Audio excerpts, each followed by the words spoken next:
උදේ ඇහැරලා මුලින්ම ඔබ කරන දේ මොකද්ද? කම්මැලි කමට වගේ ඇඳේ එහාට මෙහාට පෙරලිලා කොට්ටයට තියෙන ෆෝන් එක අතට අරන් ඇස් දෙකත් පොඩි කර කර Facebook හරි Instagram හරි යනවා නේද? එතනින් පටන් ගන්න ස්ක්‍රෝල් කිරීමේ පිස්සුව රෑ නින්දට යනකම් ඔබේ ජීවිතේ හෙවණැල්ල වගේ පස්සෙන් එනවා. අපි හිතන්නේ අපි ෆෝන් එක පාලනය කරනවා කියලා. හැබැයි ඇත්තම කතාව නම් ෆෝන් එක විසින් අපේ ජීවිතය, අපේ සතුට සහ අපේ අනාගතය පාලනය කරන එකයි. අද අපි කතා කරමු මේ ඇප් බැහියෙන් මිදිලා ඔබේ මොළය නැවත රීසෙට් කරගන්නේ කොහොමද කියලා.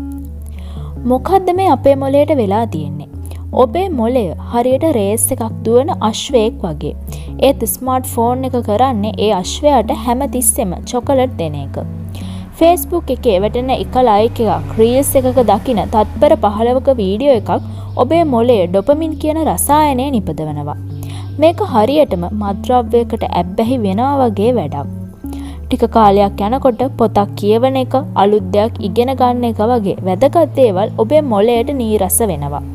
මොකද ඒවායේ ඩොපමින් වැඩි නැහැ. අන්න එතනදි තමයි ඔබේ දියුණුව අඩාල වෙන්නේ.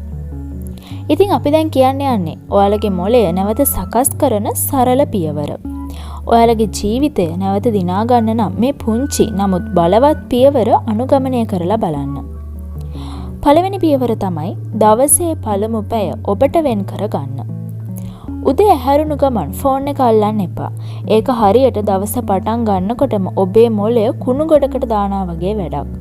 අඩුම තරමේ ඇහැරිලා පළමු පැය එකමාර ෆෝන් එකෙන් ඈත් වෙලා ඉන්න.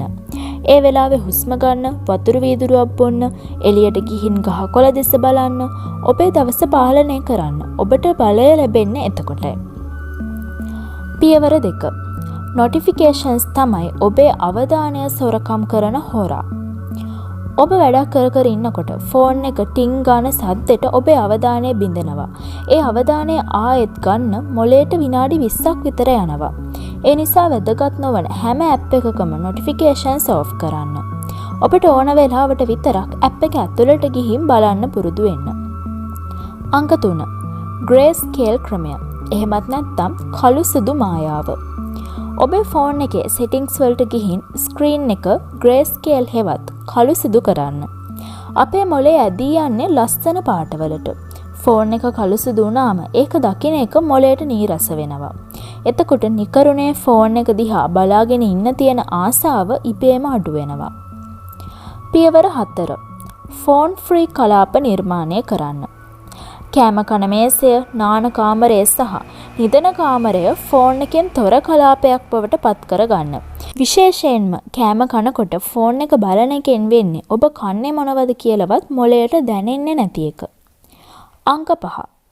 බෝඩම් හෙවත් පාළුවට ඉඩ දෙන්න.